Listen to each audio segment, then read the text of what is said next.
وزیر عباس صاحب دہشت گردی کے خلاف قومی اتفاق رائے پیدا کرنے کی ضرورت پر زور دیا جا رہا ہے۔ وزیر اعظم نے اعلان کیا اور اس وقت بیرسٹر غور صاحب نے بھی پریس کانفرنس کی ہے، وہ بھی یہی چاہتے ہیں کہ آل پارٹیز کانفرنس بلائی جائے اور سب متحد ہوں۔ تو کتنی نتیجہ خیز ہوگی یہ اے پی سی؟ شکریہ۔ دیکھیے، پہلے تو ہماری سیاسی جماعتیں سمجھیں کہ دہشت گردی ہے کیا۔ جو قومی اسمبلی میں ہماری تقاریر ہیں ان کو اگر میں اٹھا کے دیکھوں، اینالائز کروں، تو مجھے تو نہیں لگتا کہ بلوچستان کے حوالے سے کوئی بھی ایک سیاسی لیڈر ایسا ہے جو بلوچستان کے اوپر سیاسی گفتگو کر سکے۔ مجھے کسی کی تقریر میں نظر نہیں آیا کہ بلوچستان کی پولیٹیکل ڈائنامکس کیوں تبدیل ہو گئیں، بلوچستان میں کیوں یہ آوازیں اٹھنی شروع ہو گئیں، بلوچستان ایک قومی سیاست سے ایک علیحدگی پسند وہاں تحریک کیوں شروع ہو گئی، وہاں علیحدگی پسند تحریک سے ایک دہشت گردی کیوں جنم لینے لگی، بلوچستان میں سیکٹیرینزم کیسے پھیل گیا، بلوچستان میں ہزارہ پہ اٹیکس کیسے شروع ہو گئے، بلوچستان میں کوئٹہ شورا کیسے بن گئی۔ تو ذرا بلوچستان کو ایڈریس تو کریں پہلے۔ اس سے پہلے وزیر اعظم کی تقریر میں کہیں بلوچستان کی سیاسی پہلو کی طرف گفتگو ہوئی ہے؟ کوئی بھی نہیں۔ بتا دیں کوئی بلوچستان کی پرائم منسٹر کی تقریر جس میں انہوں نے بلوچستان کی جو اس وقت کور ایشوز ہیں، آج بھی چیف منسٹر سرفراز بگٹی خود یہ کہہ رہے ہیں، D G I S P R بھی یہ کہہ رہے ہیں کہ 8,000 مسنگ پرسنز کا کیس ریزالو ہوا ہے۔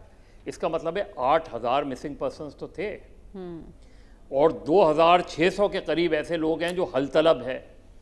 تو 2,600 کا مطلب یہ ہوا کہ تقریباً 10,000 کا ایشو ایڈریس کر رہے ہیں، میننگ 10,000 فیملیز۔ آپ اس کی گریویٹی کو سمجھے تو۔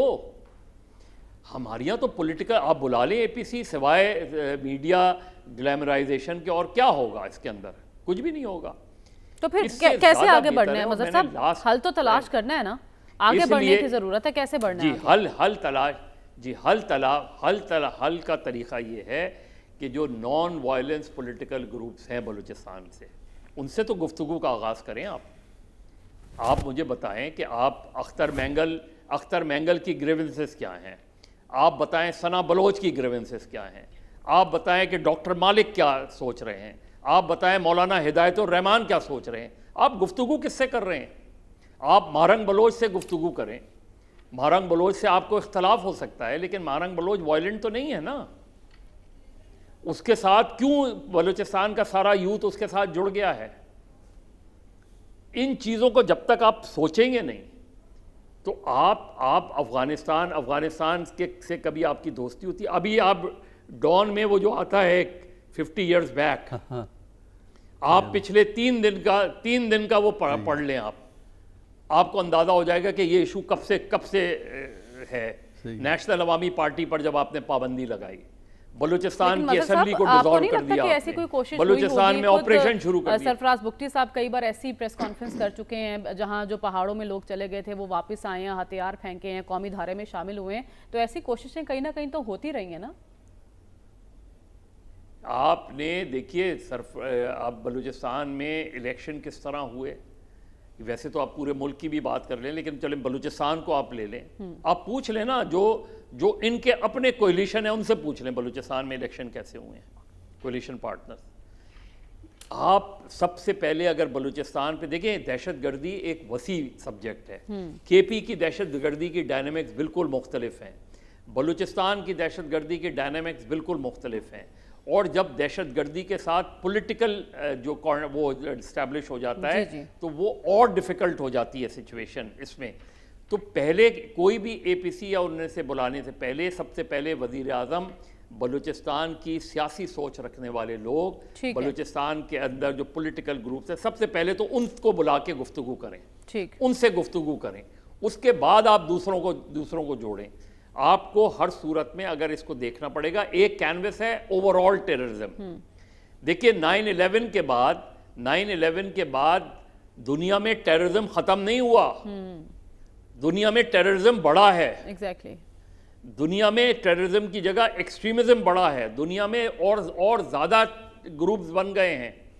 اس کی بالکل انٹرنلی ضرور انہوں نے امریکہ نے اپنے آپ کو سیکیورڈ کیا، انہوں نے اپنی سیکیورٹی کو بہتر بنایا، اور پاکستان میں سب سے بڑا مسئلہ یہ ہے کہ پاکستان میں نیشنل سیکیورٹی اور فورن منسٹری جو ہے اس میں کبھی بھی سیویلینز کا عمل دخل اس طرح رہا ہی نہیں ہے. آپ بتائیں انٹیریئر منسٹر کہاں ہے پچھلے 3 دن سے؟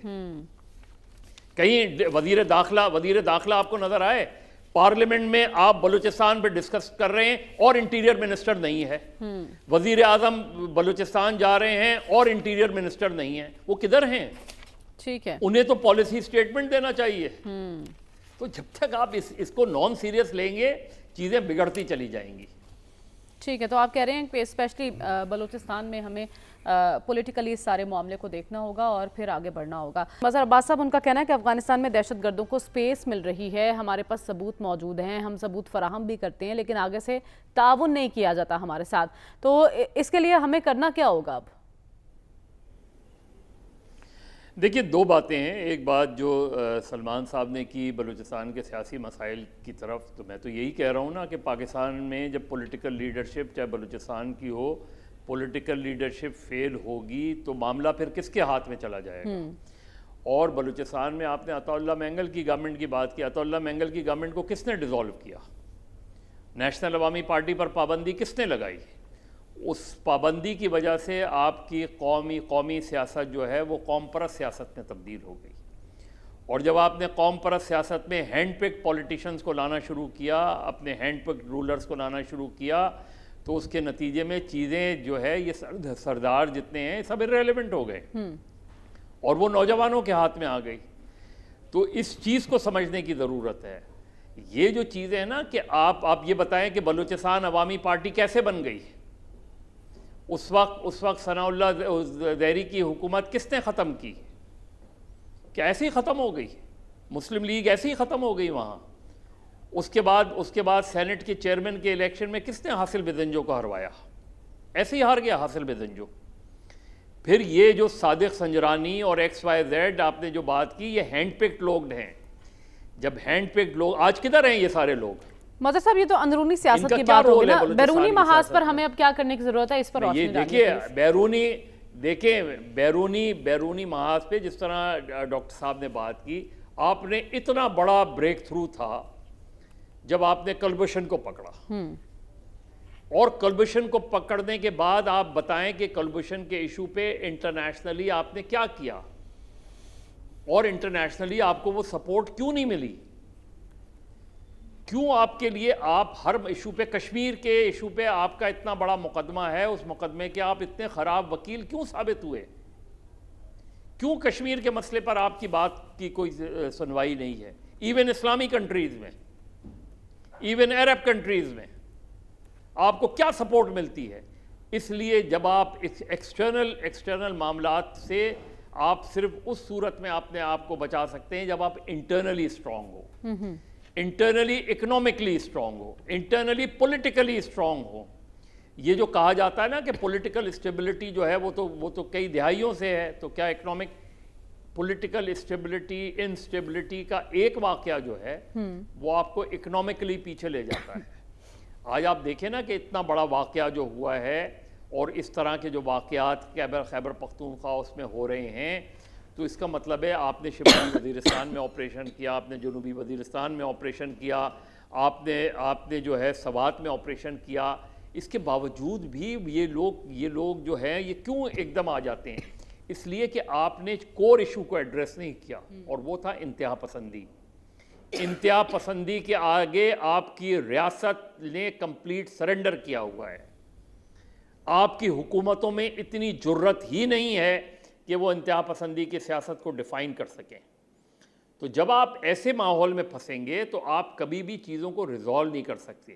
ہم ہمیشہ اسٹیریوٹائپ چیزیں کرتے ہیں، آل پارٹیز کانفرنس کر لی اور یہ کر لی، پارلیمنٹ میں ایک ریزولوشن آ گیا اور اس طرح کی کوئی چیزیں کر لیں، ایک وزٹ بلوچستان کا کر لیا. آپ پارا چنار کا ایشو دیکھیں، کتنا بڑا انسانی المیہ وہاں جنم لے رہا ہے.